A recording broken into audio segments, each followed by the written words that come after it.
কি কলা আনিছিস? কলা কি ফ্রি দেছে? হ্যাঁ, কলা আলা তো আমার নানা লাগে যে ফ্রি দেবে। খুব যে একেবারে স্যাটাং স্যাটাং বলি ঝাড়তেছিস, কথায় কোনো রস কস নেই কেন? পয়সা দিয়ে কিনবি, চেহারাটা তো ভালো দেখে নিবি নাকি? আসসালামু আলাইকুম। অনেকে নাকি কলার তরকারি রাঁধতে গেলে কলা কালো হয়ে যায়, কলা দিয়ে কষ ছেড়ে দেয়, ঝোল চলে যায় একদিকে, মশলা দৌড় দেয় আর একদিকে। এরকম করে একদিন কাঁচা কলার খোলাগুলো হাত দিয়ে ছাড়াই তরকারি রাঁধতে দেখে নে, জিন্দেগিতে কলা কষ হবে না। ওই বটি দিয়ে কাটতে গেলে মেলাখানি বাদ চলে যায়, এই জন্য অনেকে ফিনিশিং করে কাটতেই চায় না। আর ওই খুসার যে কোনো এক কোনা একটুখানি কলার সাথে লেগে থাকলেই হয়, ওই কষেই কলার তরকারি কালো হয়ে যায়। এরপর সাথে সাথে কিন্তু হলদি গুলানো পানির মধ্যে কলা ছেড়ে দিতে হবে।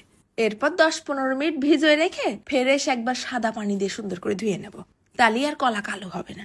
এইবার নিচে শিলপাটার পর 1/2 চা চামচ জিরে আর 1/2 চা চামচ সর্ষে আগে একটুখানি পানি দিয়ে নিপিস করে বেটে নেব। তারপর ফেলাই দিলাম 4-5 কোয়া বড় বড় সাইজের রসুন আর 1 মুঠখানি পেঁয়াজ কুচি। বেশ একটু ঝাল ঝাল হবে, তাই আবার 10-15টা কাঁচা ঝাল নিছি। আর নিছি ধনিয়া পাতার বেশ অনেকগুলো ডাল, একদম নিপিস করে ছাপা ছাপা করে বেটে নেব। ব্লেন্ডারে দিলেই ভালো হয়। কয়েকখান চিংড়ি ছিল আবার, এই 8টা-10টা, তাও এর সাথে বাইটে নিচ্ছি। তবে শেষে কিন্তু আমি এইগুলো সব একসাথে ব্লেন্ডারে আবার একটা ঘুল্লি দিয়ে নিছি, কারণ চিংড়ি মাছ তো যদি একেবারে নিপিস না হয় তাহলে তো কড়াইয়ের মধ্যে দেওয়ার সাথেই দলা দলা হয়ে যাবে। এবার ওই বাটনার মধ্যে দিয়ে দিলাম একটুখানি হলদির গুঁড়ো আর 1/2 চা চামচের মতো নুন। এরপর 1 গিলাস মতন পানি দিয়ে গুলাই এক সাইড করে রেখে দেবো। আবারও করছি, কিন্তু বাটনাটা খুব মিহিন হতে হবে। এইবার কড়াইয়ের মধ্যে ফেলাই দিলাম ঘপ ঘপ করে 3 টেবিল চামচের মতন সর্ষের তেল। এবার দিয়ে দিছি ওই খোলা ছাড়ানো 5টা-6টা কলা নিলাম না তাই, আর একটুখানি নুন দিয়ে একদম সুন্দর করে ভাইজে নেব, গায়ে যখন এরকম একটু লালচে লালচে ভাব হবে সেই পর্যন্ত। এই পর্যায়ে ঢেলে দেবো মশলাটুক। বাটিটা ধুয়ে আবার একটুখানি পানিও দিয়ে দিছি। ভিডিও বানানোর জন্য কলাগুলো আমি আস্তে আস্তে রাখিছি, তা তোমাদের মন চাইলে তোমরা কলাগুলো ছোট ছোট করেও কেটে দিতে পারো। এই আর বেশি সময় লাগবে না, একেবারে জালি কলা। এই মশলাটা ভুনা ভুনা হয়ে তেল ওঠা ওঠা ভাব হয়ে আসলেই হয়ে যাবে নে। এসব খুব শৌখিন রান্না। আমার রান্নাগুলো কি তোমরা রোজ রোজ করে খাবা? মাঝে মধ্যে যখন স্বাদ চেঞ্জের দরকার হবে তখনই নাই ভিন্নতা আনার জন্য 2-1 দিন রান্না করে খেলে।